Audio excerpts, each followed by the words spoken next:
This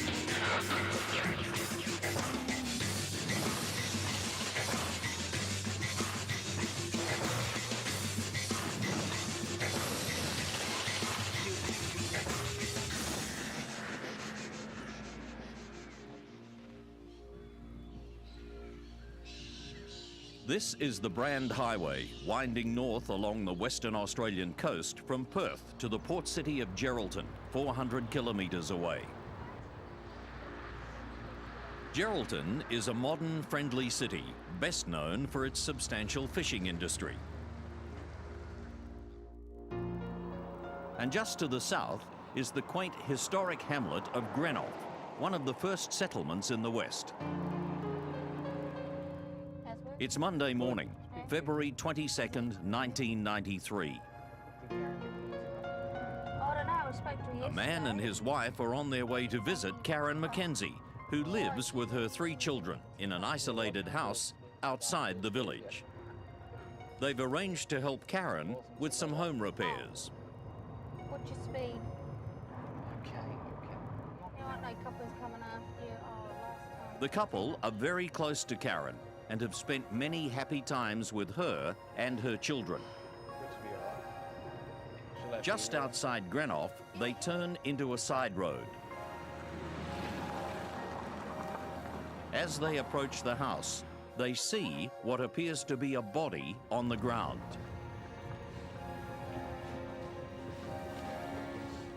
Confused, he stops the car and gets out to investigate.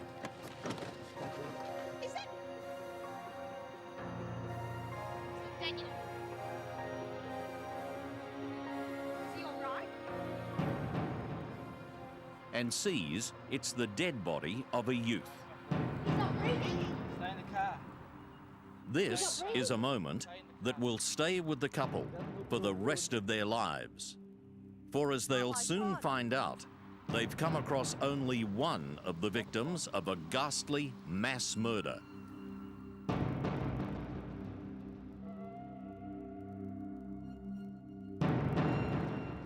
This is the peaceful coastal city of Geraldton on the edge of the vast state of Western Australia.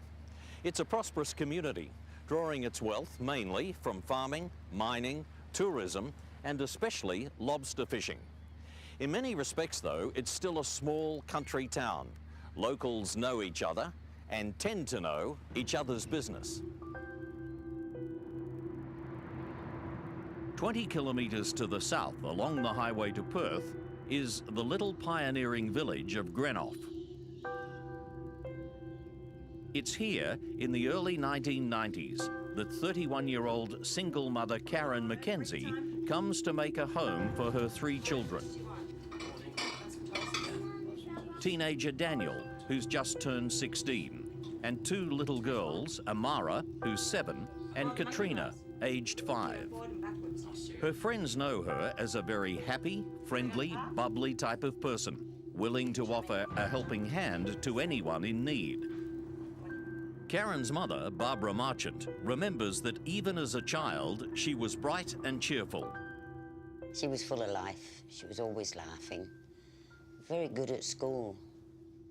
She loved music. She loved nature. She loved plants. She loved being outside. And really, that is about all that she was ever interested in, her music and being outside and getting to see things, knowing things, learning things. Didn't matter what it was.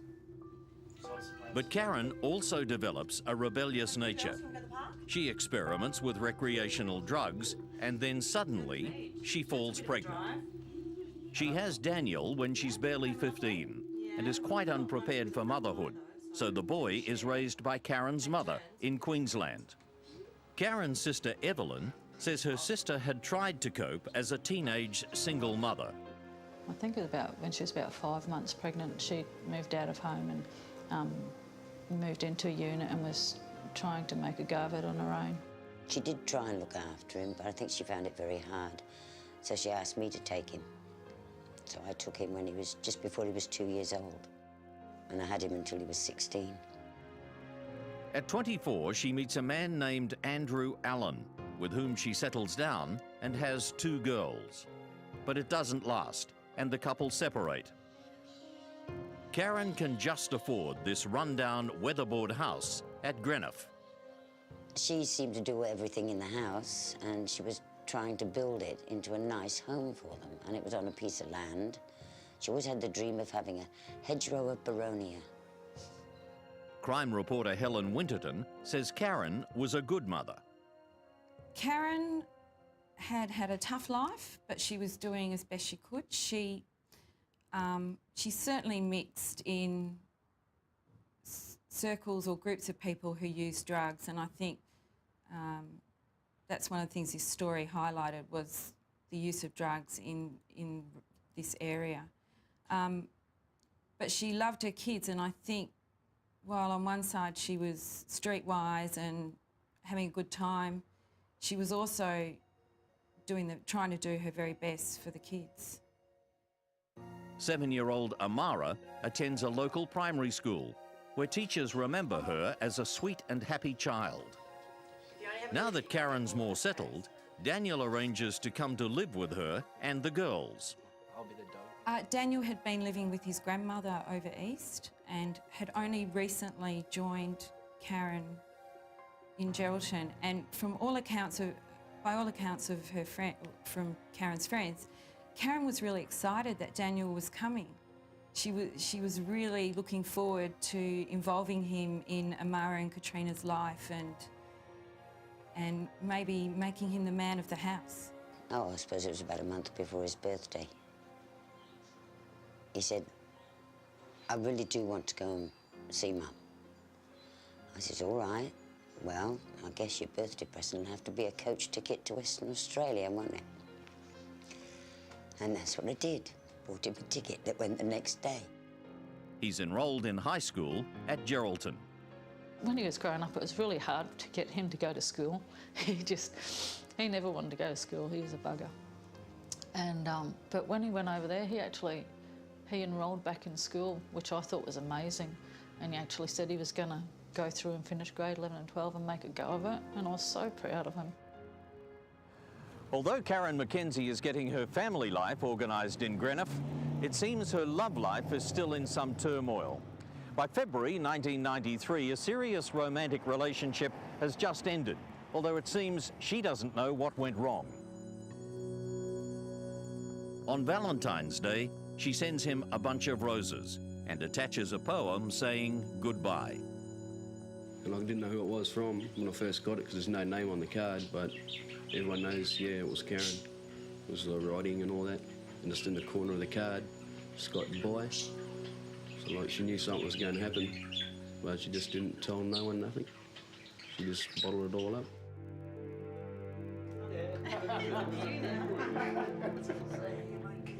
On Friday, February 19th, 1993, with Daniel able to babysit the little ones, Karen goes off to a private party in Geraldton.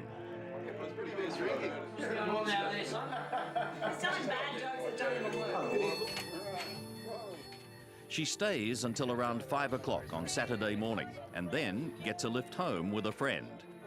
As the party guests wave her goodbye, none of them can know that less than 48 hours from now, she'll be involved in a horror that will change their community forever. Thanks for coming.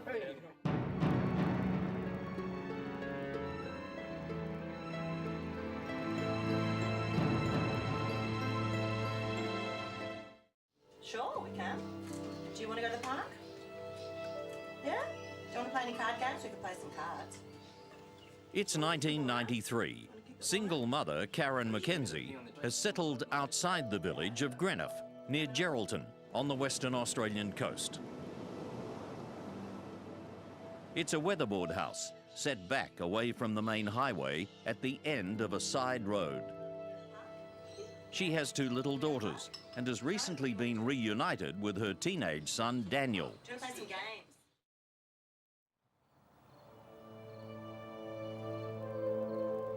It's about 3 a.m. on Monday morning, the 22nd of February, 1993. At the isolated farmhouse, all is quiet. All but Daniel are asleep. Slowly, Quietly, a car approaches.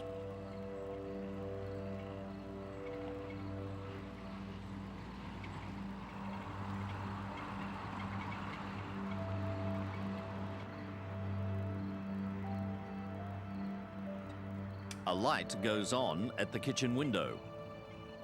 Daniel comes out, curious to see who could be arriving at this time. The driver gets out of the car and approaches Daniel. Suddenly, without warning, he's attacked and knocked to the ground. The attack is so brutal and shocking that a court order has banned anyone from ever revealing what happened.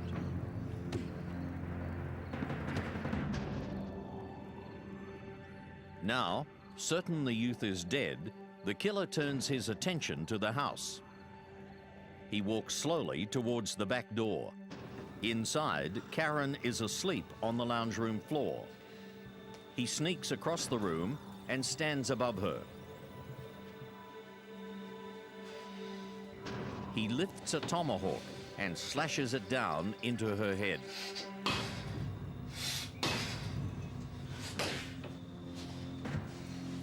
She rolls over, her body contorting into spasms. He continues slicing into her head and neck, time and time again, in a frenzied attack, until she lays still. Her body half naked, in a pool of blood. He walks into Karen's bedroom, rummaging through cupboards and drawers in a search for drugs. He finds hand lotion and walks back to Karen's lifeless body.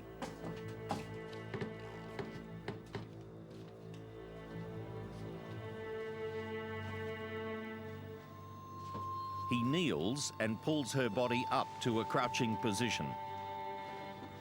And using the hand lotion, he rapes her.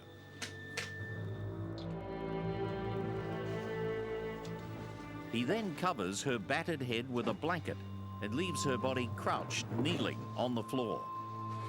Next, he walks slowly to little Amara's bedroom, where the 7-year-old is sound asleep. She's brutally attacked and killed.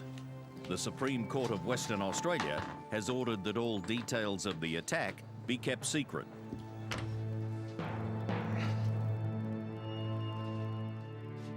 With 3 members of the family now horribly executed, the only one left alive in the house is tiny 5-year-old Katrina, who is still asleep in her bed. Mercifully, she dies quickly.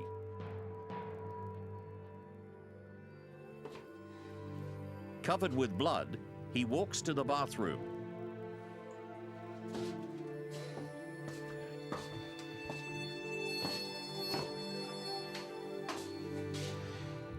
Washes the blood from his arms and legs and wipes them dry with a rag.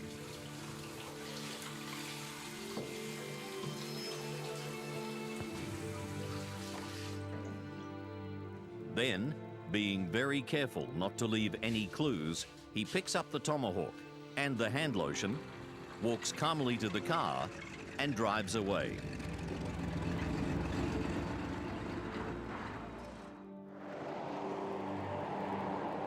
It's now mid-morning, February 22nd, 1993. The married couple are on the way to meet Karen.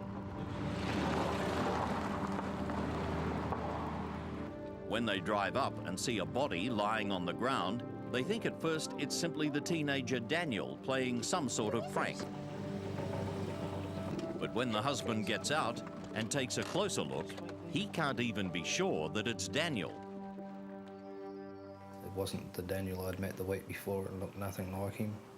It's very hard to describe what he looked like in what he should have looked like as a happy kid.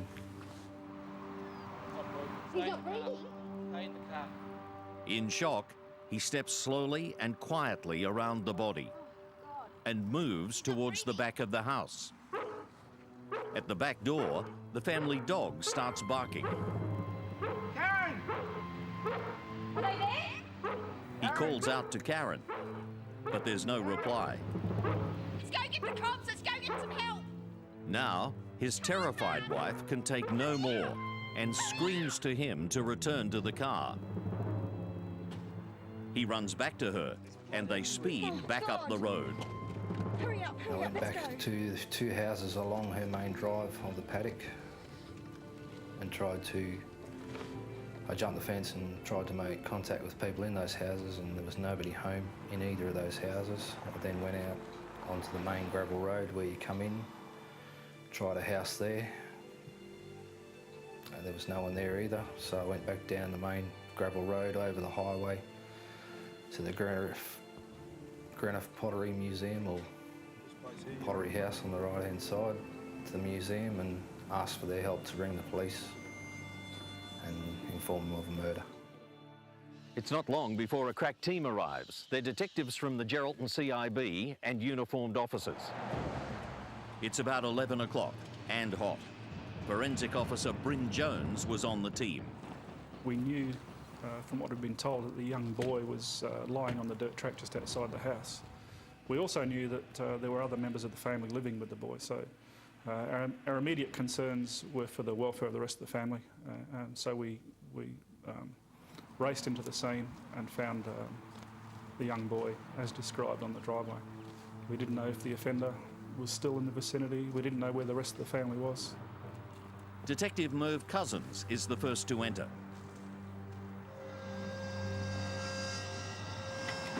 Police, police, police! The first thing he sees is a terrible mess with clothing strewn all over the room. Mate, she's over there, check her. In the lounge room, in one corner, is Karen's crouching, naked body, her head still covered with the blood-soaked blanket. She's dead.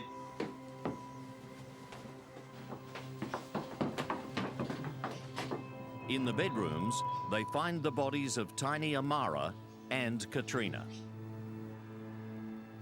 Detective Bryn Jones will never forget that day.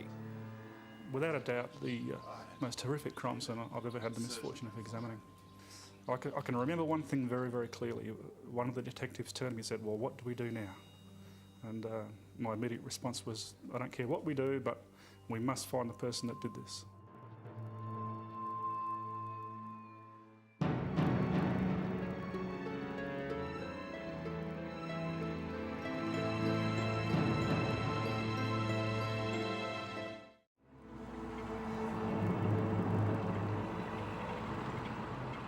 An isolated house at Greenough, near Geraldton, north of Perth, is the scene of almost unimaginable brutality. Early on a Monday morning in February 1993, Karen Mackenzie and her 3 children have been attacked and killed. It's a scene such as none of the experienced police have seen before. The horrified officers take time to compose themselves before the house and the surrounding area are secured. They alert the major crime squad in Perth, requesting more detectives to assist in the investigation. It's hot and windy, and evidence such as footprints and tyre marks need to be preserved quickly. So these sorts of conditions can have quite significant effects on the detectable life of forensic evidence. So one of my initial steps to take was to try and preserve, record and recover any vulnerable evidence from outside the crime scene. Police can only speculate at this stage as to why Daniel's body is outside the house. Had he tried to escape from the house and been caught? I took numerous photographs outside the crime scene, both of a general nature to depict the story of what had taken place outside, and also some more evidence-specific photographs relating to shoe impressions, tyre impressions, and some items of evidence which were located near the deceased. The media is informed, and a press conference is held. There's a 30-odd-year-old woman, a 16-year-old boy, and 2 young girls aged between 3 and 6. The house and surrounding area have been cordoned off as forensic police search for any clues which may lead to the killer. Reporter Helen Winterton recalls her shock when she inspected the crime scene. Inside the house, you actually saw everything that made these people a family. All the little notes of what to do that night at school, drawings on the fridge that the kids had done. It really brought home the fact that Karen loved her children, was a loving mother just like any other mother, and that this had been a family unit before the murder had taken place. I just remember looking around the room and there were her little dresses hanging up in this tiny little child's size wardrobe and her toys, and it was the contrast of the absolute hell that had taken place in that room with the day-to-day trappings of being a little girl. A big team of detectives then embarks on the long, painstaking task of searching the house. Every part of every room is closely examined, and they work through the day and part of the night, closely examining every scrap of evidence that has to be packaged and tagged. By 4 a.m. on Tuesday, the bodies are removed and flown to Perth for the post-mortem examination. The exhausted team finally leaves to get some rest, putting a guard on the House of Horrors. But they're back on duty at 7 a.m, bringing with them uniformed police and SES volunteers to comb through the surrounding scrubland. The work will go on for 7 long days and nights. 3 days into the examination of the crime scene, detectives start the search for fingerprints. A palm print particularly interests them. There was an area of palm print developed on this side of a right-hand palm. And that was detected using a method called iodine fuming, where iodine chemicals are heated up and the fumes are applied to the surface, which in turn react with the fat content of a person's, natural fat content of a person's fingerprint or palm print deposit. The detectives photograph the palm print and then actually cut it out of the wall to make sure it's preserved. In those days, we didn't have the luxury of digital cameras where we could capture the images of the palm print, check the images for clarity to see if the necessary detail for comparison was present. It was captured with just 35mm wet film cameras. The forensic team then brings in a special ultraviolet polylight to rescan every surface. A polylight has an extremely powerful beam, and its various coloured filters expose different substances that can't be detected by the naked eye. And during the examination of the room where the palm print was originally found, we also detected some greasy marks on the same door, on the inside of the door, which fluoresced quite well under ultraviolet light. The door is removed from its hinges and sent to fingerprint experts in Perth for further study. The man who gets the job is Dr. John Challoner, the principal research chemist at the WA Chemical Centre. We'd heard, first of all, that it was possibly a sorbeline cream, which is a fairly common sort of hand cream. So as I said before, we chemically characterised this particular body lotion and compared it with the 80 or so body lotions in our library. The closest match they can find is with a well-known brand of hand lotion, but it's not an exact match. The team's also puzzled as to why they can't match it with the various creams and body lotions seized from the house. They can't know the killer took this particular substance with him. And then, in addition to trying to get the exact chemical composition of the substance in the prints, there's a second hurdle. The prints aren't full fingerprints, only fingertips. The extremities of the 3 fingers, fingertips on the inside of the door, as if someone had pushed the door closed and had the contaminants on their fingers at the time of doing so. And the surface of the door is also making it hard to get a clear image of the prints. The door was hand painted, and it had been painted with quite a coarse brush, and the brush strokes of the paint were interfering with the ability to see the fingerprint ridges. So a software enhancement package was used to remove those brush strokes from the images so that the fingerprint ridges could be clearly seen. It's while they're battling to get clear prints that the investigators begin to wonder why they came to be made by this oily substance in the first place. In previous cases, we've been involved in sexual assaults, where this type of cream has been used as a lubricant.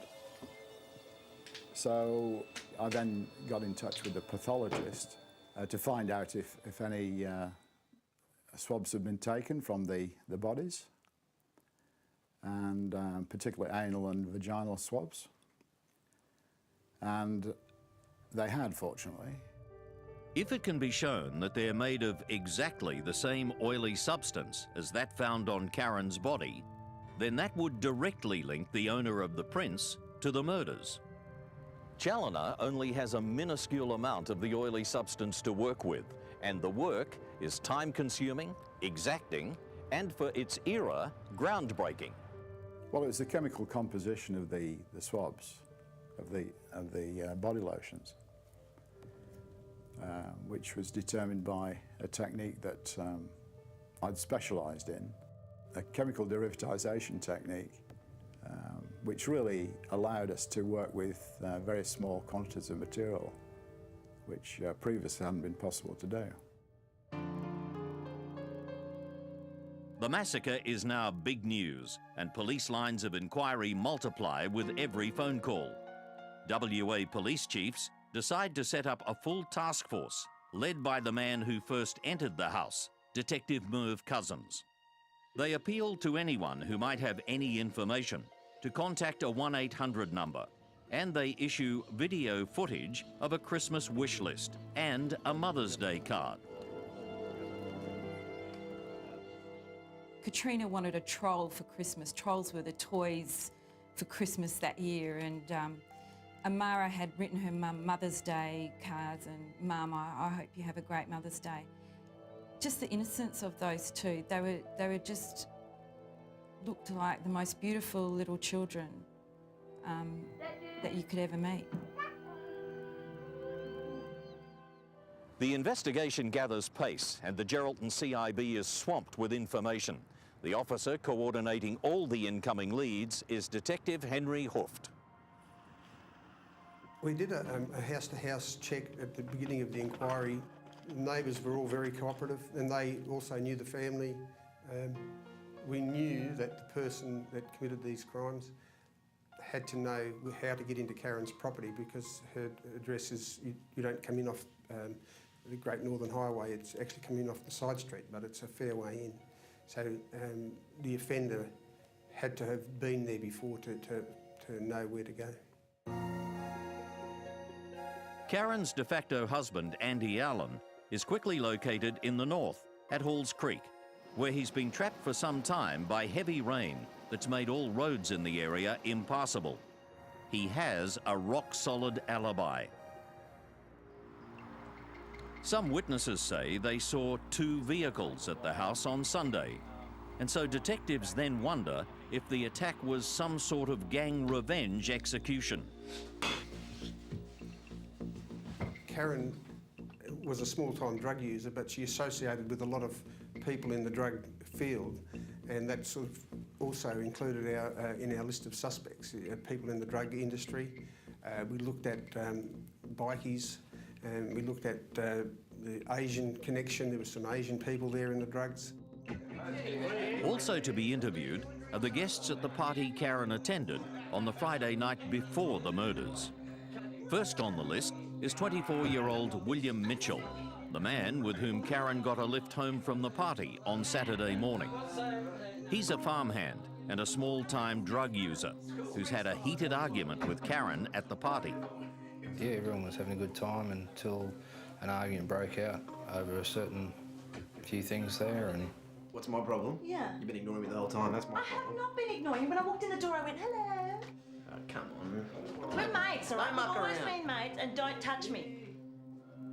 pretty much after that settled down is when I decided to leave, because I don't like argumentative drunken parties. Bill and Karen left the party at about 5 o'clock on Saturday morning and drove the 25 kilometres to her home. Bill then left her house at around 11 a.m. and a neighbour confirms seeing his car leaving at that time. Next to be added to the list is a man who used to live at the house. He admits to police that he telephoned Karen Mackenzie at 11:15 on Sunday night. He has no firm alibi, saying he went to bed soon afterwards. Karen's former boyfriend also becomes a person of interest when police learn of the recent breakup. All these men give their fingerprints and samples of their blood, saliva and hair. And before the hunt is over, more than 70 persons of interest will have their samples taken. Senior police also have semen samples taken from the crime scene, but DNA technology is very primitive. We did have a very early DNA analysis capacity, but it was limited to only one loci, which essentially meant that it didn't have sufficient discriminatory powers to suggest that the semen belonged to a particular person. It was more used in those days in conjunction with blood grouping to eliminate people, or to suggest that a person could not be eliminated as the donor. But while the blood grouping rules out some people, new leads keep coming in. And there's one person detectives now start to look at more closely.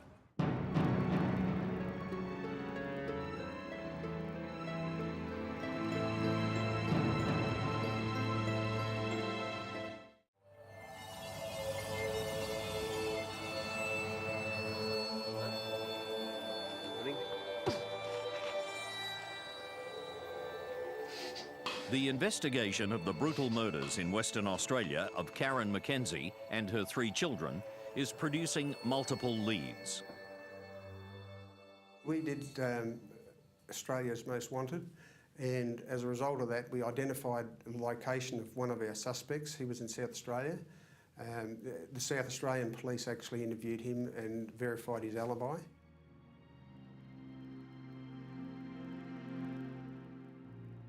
On Friday, March the 5th, several weeks after the murders, the funeral is held for Karen and her 3 children. The full horror of the slaughter of innocents comes home, and townspeople and school children gather to grieve and pay their respects. Daniel's high school friends form a guard of honour. They let us see them. There was the school children there from Hamara and Katrina's school. They played the Rose for Karen, because Janis Joplin used to be her favourite singer. And we played Daniel for Daniel. And the children had a poem written about him. I wanted whoever had done it found. And that's what carried me through. Whatever I could do, I did to find him. I travelled all over the place around Western Australia talking to people myself. But the police were wonderful. They did a really good job. Such is the town's revulsion over the crime that even drug users and drug offenders talk openly to police. Information comes in about a fisherman who'd been seen speaking to Karen on Sunday morning in Geraldton and had then left for Darwin the day after the killings. The Darwin CIB tracks him down and finds he has no alibi for the time of the murders. There's a brief breakthrough when the isolated palm print taken from the bedroom wall is found to match the hand of Bill Mitchell. But Bill was a friend of Karen's, and he visited the house on a number of occasions, including the day before the murders. His are just some of the many fingerprints found at the house. The police then get a dramatic phone call from the host of a party attended by Karen Mackenzie here in Geraldton 2 days before she was murdered. The party host reports the house has been broken into and there's a large quantity of blood on the floor. Whose wallet is it? Police rush to the house and find car keys and a wallet belonging to Bill Mitchell. Has he too been murdered? Then suddenly, Bill bursts in. What's the blood, Jonesy?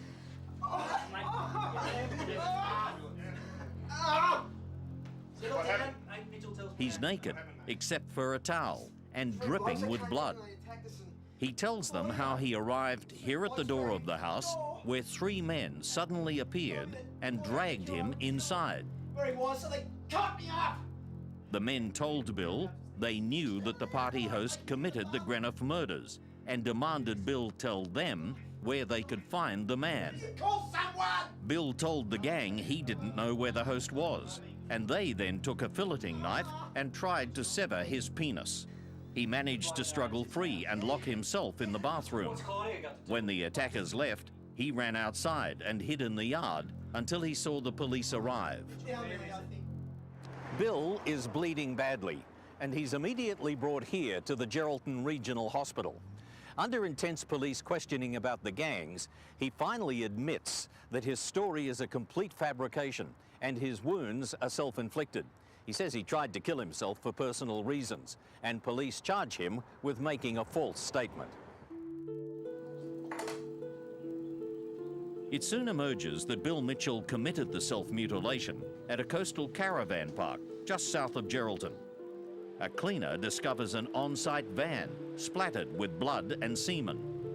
Also found in the van is a pornographic magazine that's been slashed to pieces with a razor blade. Park owner Bernie MacArthur immediately calls the police. The thought ran through my mind, well, there was the murders up at Greenough a short time prior to that, and the offender hadn't been arrested at that stage. Could be involved, may not be. So I rang the local police. They came down and took away the plastic bag with all the things in it. This information, which eventually proved critical, is not released to the media. Bill Mitchell is obviously emotionally unstable, but there's still nothing to link him with the killings. In fact, he continues to show great concern for the death of his friend Karen and the children, and great interest in the police investigation. Meanwhile, in Perth, chemist John Challoner is still trying to identify and match the oily substances. And because the prints they've isolated are only fingertips, police have to revisit all the suspects. They were asked to volunteer, they weren't under arrest, and that required me to then actually capture the fingerprint impressions from the suspects. There are at least 25 persons of interest who have to be reprinted, including Bill Mitchell. Detective Bryn Jones interviews him at the farm where he works at nearby Morawa, and Mitchell suddenly makes a comment that sends a chill down the detective's spine. During the process of taking Mitchell's inked fingerprints for comparison purposes, he said to me, "I'm surprised you're still going on with this investigation. I thought you'd caught the bloke who did this. I heard that I heard in the press that he was behaving really strangely in some caravan park and you caught up with him." So that immediately rang alarm bells, and as I said, it just sent a chill down my spine because I knew that only the killer could have known that. The detective realises that Mitchell is actually naming himself as the killer. A fresh set of Mitchell's fingertip prints are rushed to Perth, and word soon comes back that they match the prints found at the murder scene. I can remember getting off the phone, gathering my thoughts for a couple of seconds, and then tracking down Merv Cousins. Everybody was in my ear, said, "What was that? What was that? What was the result?" I said, "I want to speak to Merv." And I found Merv and I said, "Merv, the fingerprints on the back of the door have been identified to Mitchell." I can remember him slapping his hand on the desk and said, "Right, we got him." Then the final breakthrough. Chemist John Challoner announces that the oily substance samples from the prints and Karen's body are chemically identical. It's absolute proof that Mitchell was present at the murders. Mitchell continues to be kept under close surveillance at the farm at Morawa. All the while, he's playing the part of a normal, conscientious employee. A hard worker, knew what he was doing, knew exactly what he was doing. He didn't have to go around and keep an eye on him. Type of bloke you'd bring into a kitchen and just about wash his dishes afterwards, that type of bloke. Mitchell even chats calmly to his boss about the murders. Well, while we were in the shearing shed, we actually talked about the murders. We told him what we thought they'd should do to the person if they ever catch him. After spending nearly 5 weeks hunting down the Mackenzies' killer, Geraldton detectives were forced to leave him on the loose for another 2 nights. Senior police in Perth decided they wanted to make the arrest themselves in this high-profile murder case. During an interview, he's confronted with Challoner's evidence linking his prints to Karen's body, and he coldly confesses to the murders.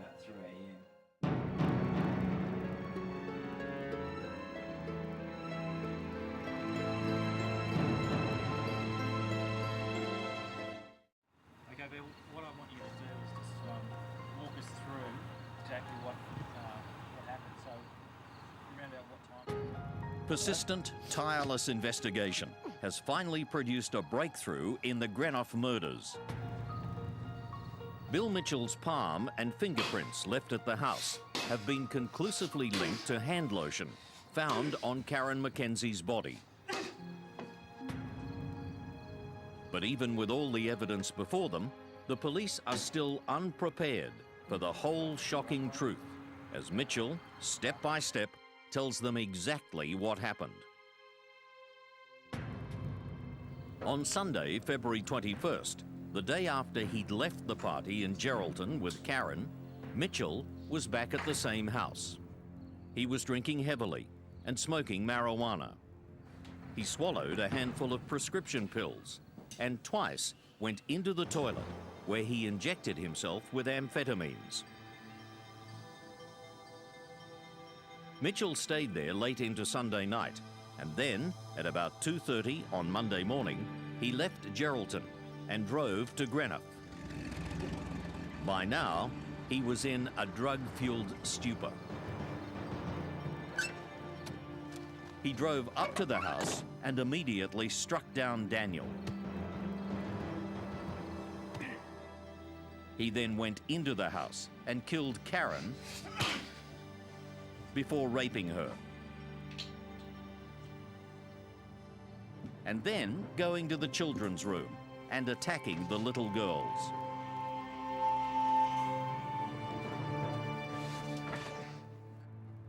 As part of his confession, Mitchell takes senior detectives step by step through the murder scene, and seasoned policemen are shocked at the callous way he relives his crime.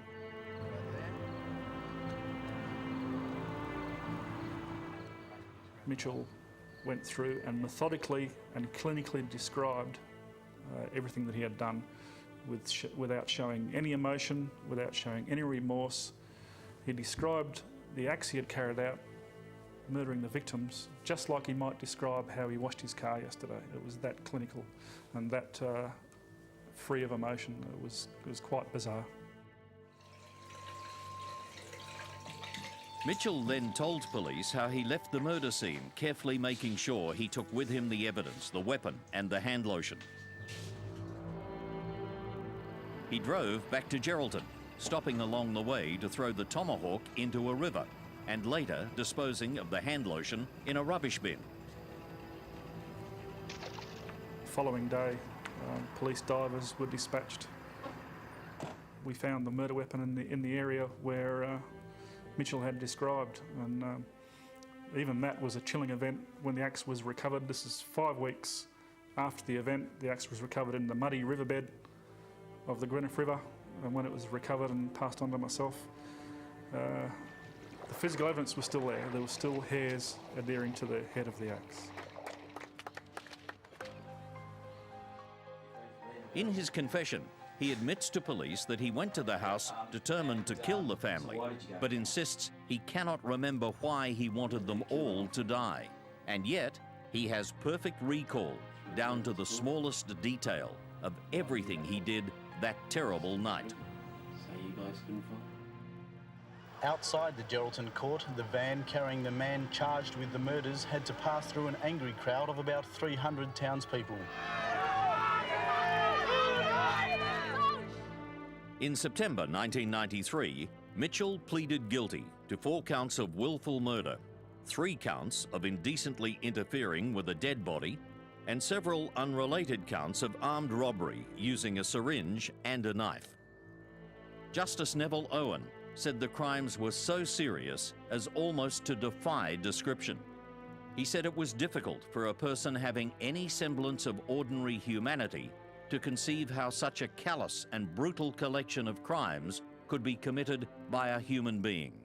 Significantly, the judge found the killings to be premeditated.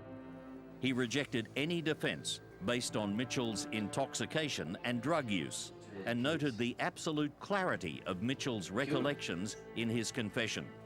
He said Mitchell had obviously been able to think and to reason with precision during the killings. In October 1993, William Patrick Mitchell was sentenced to 20 years life imprisonment with strict security and the right to appeal for parole at the end of that time. Justice Owen said the decision to grant that right was the most difficult he'd ever made. I was angry because it didn't seem fair. He'd taken 4 lives. What's 20 years? He'd have only been 44 if he gets out. Plenty of time to do some more damage, isn't it? Kill somebody else's family. I wasn't impressed at all. The idea that he could be freed in 2013 caused an immediate outcry, and the government was pressured to try to have the judgment changed. The Crown launched an appeal, and the parole ruling was overturned. Mitchell would be jailed for the term of his natural life. We made sure there was an appeal for never to be released, which is what we wanted. And we got it. But then came another twist. Mitchell appealed to the High Court, which reinstated his right to apply for parole in 2013. The High Court ruled that Judge Owen was right. It was impossible to say in 1993 whether or not Mitchell would still be a danger to the community in 20 years' time, once his sentence was served. Tell me why can a criminal get the last chance of appeal? Why could we not appeal it again? Why did he get the last say? And, oh look, I don't want to be in jail for life, I only want 20 years. Why is that right? How can that be right? What about the families that have to live with if this person ever comes out? And technically, according to the judges that made the decision, I think it was 2 to 1. Technically, the first judge did nothing wrong, technically. Can I ask you what you think of the sentence? Mitchell's barrister Robert Lindsay explains. Term of natural life imprisonment should be reserved only for those who are incorrigible or irredeemable in the sense that they were so innately evil or that there was no prospect at any stage of rehabilitation. Our argument was that Mitchell didn't fall within that category. It wasn't as if he's a serial killer, something of that kind. The expert evidence was that if freed from his drug addiction, and it was found that he was a drug addict at that time, he wouldn't constitute, if freed from that drug addiction, a continuing danger sexually or physically to the community. The Greenough murders so shocked the nation that there were renewed demands for a return to the death penalty, and a petition was presented to the Western Australian Parliament demanding death for murderers like Mitchell. Well, 4 people are dead and you can never replace those people. Bill's living his life in prison, 20 or 30 years, and he'll be out. I think you could make your own judgment on that. I'd rather not comment further. My view is bringing back the death penalty for people that admit what they've done so terribly, and that's my personal view. He should be staying there forever, until he dies. He should never be let out. Did anybody force him to go out there and kill 4 people, then go and hide some of the things that would have made it easier for them to find him? No. When arrested for the Greenough murders, Mitchell did finally admit to police that Karen McKenzie had refused his sexual advances when he took her home on Saturday after the party in Geraldton. But what did they argue about at the party on Friday night? And how could a simple refusal of sex have led to such a cold, horrible attack on a whole family? I believe that his motive was that he didn't like to be knocked back for sexual favours by Karen, and I think that he's had his nose put out of joint for that. He tells us that he was influenced by drugs, but I don't think that's an excuse at all. He wasn't that drunk and he wasn't that drugged if he could drive all that distance, kill 4 people and drive back and hide the evidence as well. All the men and women who took part in the investigation of the Greenough massacre were praised for their efforts. Special mention was reserved for team leader Merv Cousins, forensic investigator Bryn Jones, and research chemist Dr. John Challoner. Constable Bryn Jones did an excellent job. He was one of the first men on the scene with Detective Sergeant Cousins, and he knew exactly where to go and what to do. I know that he worked 24 hours straight, just making sure that everything was in place. But amidst the praise for a job well done, there were also the long-term effects of the horrors of the case on the lives of the police involved. These were guys who had young families themselves and children aged either Danny's age or as young as Katrina and Amara. And you often hear, and you think it's a cliche, that officers have children of their own, but these guys were actually upset by what they had seen in that house. And on top of that, they were working incredible hours and going without sleep. It was an incredibly stressful job for them. And I know that even after the investigation ended, some of those guys were never themselves again. And I suppose it would be hard to recover from something like that. Throughout my 26-year police career, I've never worked with a more professional group of individuals. And I've got no doubt that because of their resolve, professionalism, and the effort they put in over the course of the first 5 weeks of the investigation, if it hadn't been for their efforts, along with the forensic investigation and the results, that perhaps we wouldn't have had such a positive result.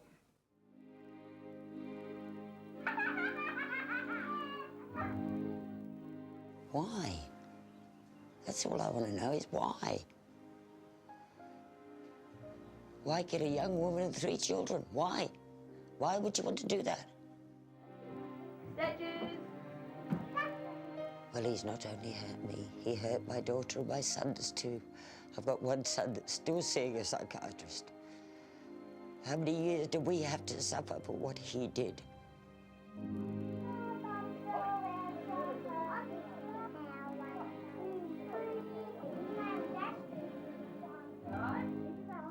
He took my sister, he took my nephew, and he took my nieces. My sister was only 31. And who attacks children?